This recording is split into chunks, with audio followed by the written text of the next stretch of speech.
majoring in the landscape contracting and management program.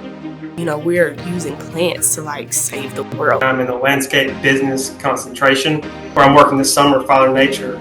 This company is very, very professional.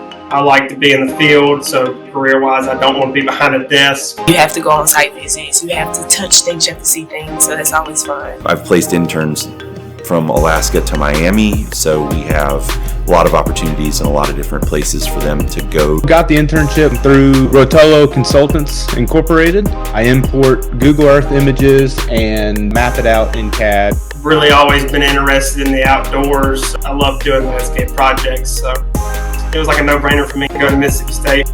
People that love being outdoors, obviously, who want to preserve the environment, and people who are very hands-on, and I thought it was a really good fit.